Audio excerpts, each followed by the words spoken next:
Hello, I'm Sukanya Pillay. Do you, like me, ever wonder what it means to say human rights? I thought I knew. I mean, most of my life I've been inspired by this concept, human rights, that from the ashes of World War II, from the genocide, the rapes, the killings, and the conflicts in Europe and Asia, the world got together and said, never again. A global recognition that human rights and human dignity are inseparable, inviolable, and the birthright of each one of us, crucial in the 1940s and crucial in 2014.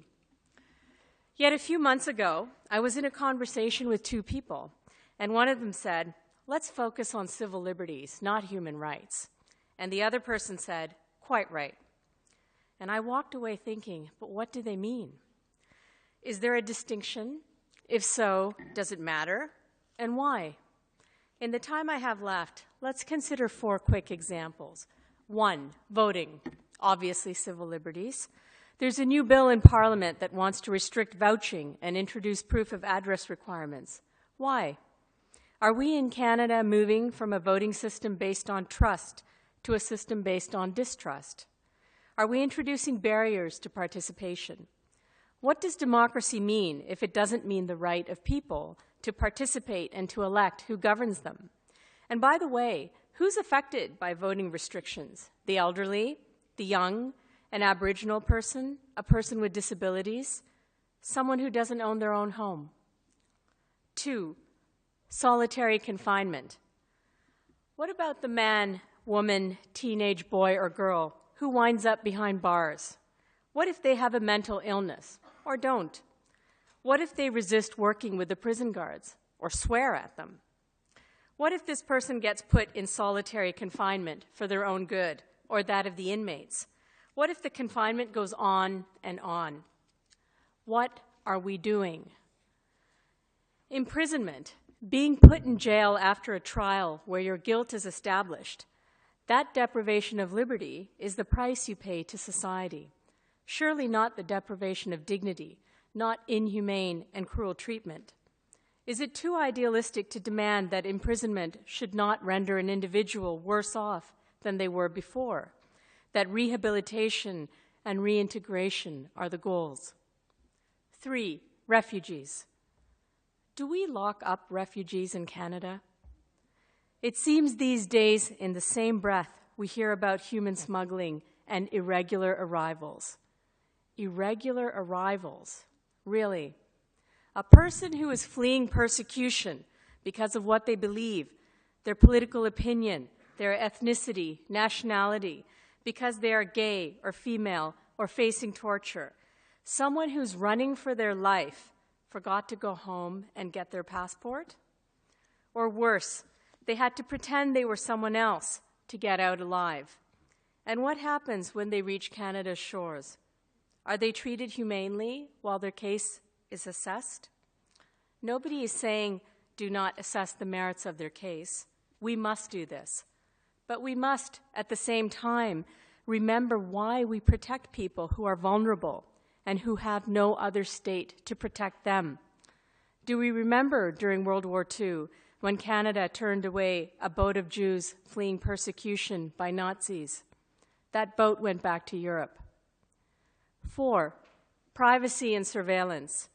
Edward Snowden's revelations have shown us that the security agencies such as the NSA in the US or GCHQ in the UK or our own CSEC here in Canada are allegedly collecting personal information on a massive scale. Of course, it's important that governments collect intelligence. It is useful, and it's an indispensable tool to fight terrorism. It's a must. But does it include collecting, arguably, the entire digital existences of ordinary people, innocent citizens, you and me? Some people say, who cares? If you've got nothing to hide, why worry? But maybe that's the wrong question. Maybe it doesn't matter that you think you've got nothing to hide. Maybe it only matters what the state thinks about you. Cases of mistaken identity happen Wrongful convictions, guilty by association, happens. We've had people spend their lives, decades behind bars, only to find out 30 or 40 years later they were innocent, exonerated by some new evidence. What if you're accused of something nebulous? How do you prove yourself innocent?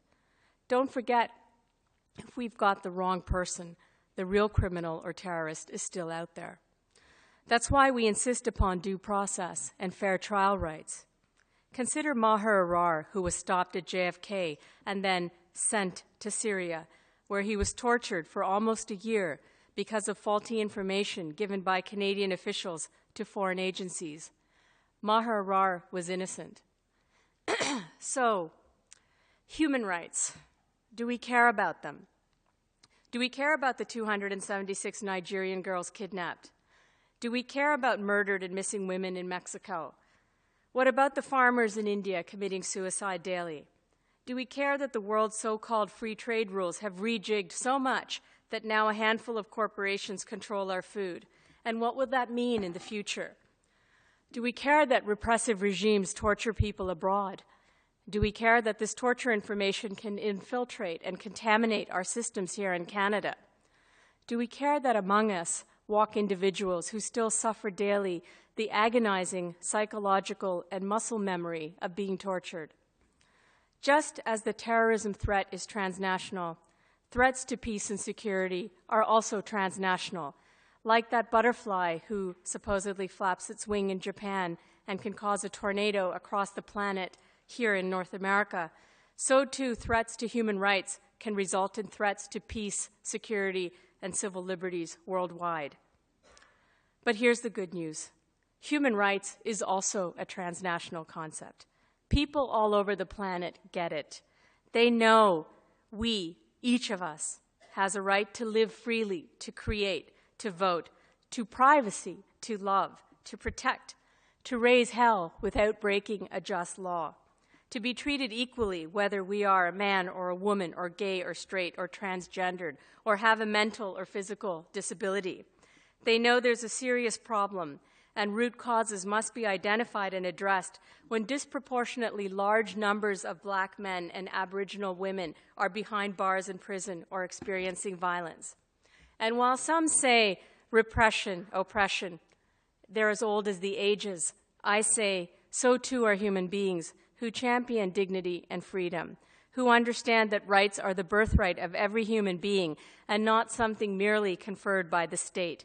And that's why I'm hopeful. This is what human rights means to me: civil liberties and freedom and the right to food and water and to protest and to be free from torture and indefinite detention and to demand accountability from power.